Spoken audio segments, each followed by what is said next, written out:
My therapist actually turned me on to this like S&M surgical prep razors. You can get them at S&M stores. I go to this place called the Leatherman on Christopher Street. But this is cool because you don't have to deal with shaving cream. It's fast and it doesn't totally irritate my skin the way like a wet shave would. Your therapist told you about this razor? Yeah. How'd you find this therapist? He's an interesting dude. He lived he was a neighbor of mine when Gina and I lived on Horatio, and we always thought he was some kind of freak, but we liked him. I didn't really know he was a therapist or anything, and then one day, shortly after Gina and I had broken up, I saw him and he was like, "How are you doing?" And I was like, "Oh man, I'm not good. I was just having a really bad day, you know." And he was like, "Hey, you should talk to me about it sometime."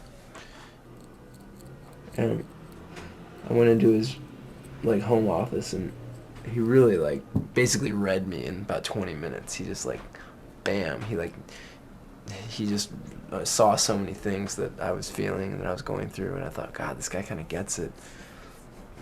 Basically, what he's shown me is why I do a lot of the things I do, and once I identify why I do them, why I'm feeling a certain way, maybe I can change it. Like when Gina says something like, "I told you so," that immediately makes me fucking huge, like insanely pissed off. In the past, I would say, "Fuck you, you fucking cunt," try to do this without me, and, you can't sing as well as I can, and you don't go to the gym as much as I do, so you suck. Like weird shit. Well, it started with Kenyon had a friend who lived in his building at the time, this guy, Gordon Raphael. He's the Strokes producer. And he actually asked us if we wanted to do some recording. We wrote our first songs as studio songs. Mm-hmm. And then from that point, we got a whole band together. Gina's a classically trained piano player, and she's all good with theory and notes and stuff.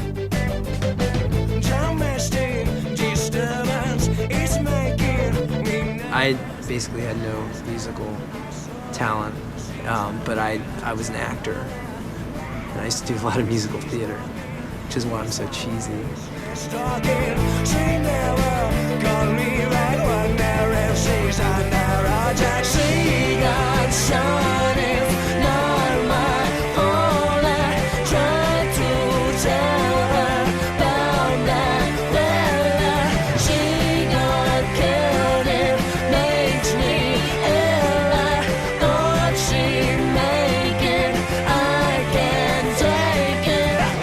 I came across them on Craigslist, as I think everybody seems to nowadays. Surprisingly, they had a show in like a few days, and at the end of practice, Shambo was kind of like, "I think we should try to like use you or whatever for this show." I just busted my ass and learned 9 songs in like 3 days and played it, and it went over really well. I guess that happened about 2 months ago.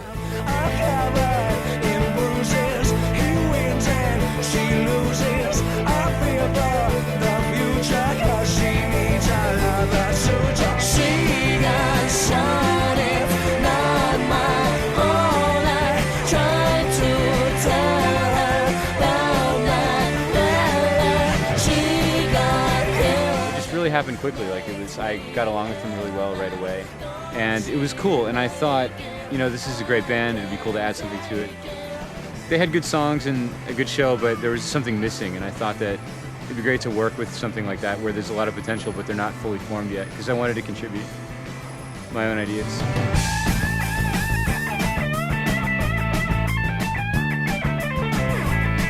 Shambo's we played with him like a year ago for about 6 months or something like that. We stopped playing with him about a year ago. And we had a lot of personality issues.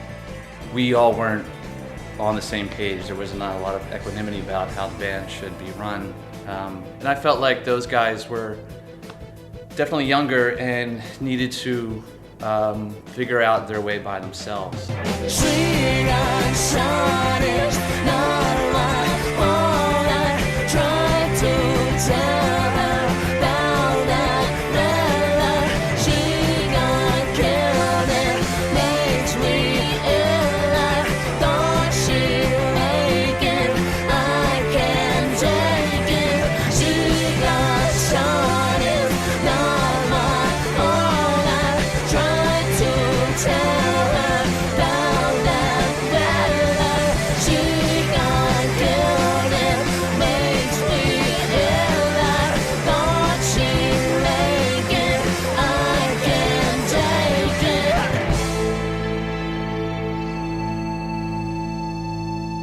We Gina and I argued were a lot. going out for we were together for 5 years. We broke up like 7 months ago. Yeah, we broke up like 7 months ago, in December.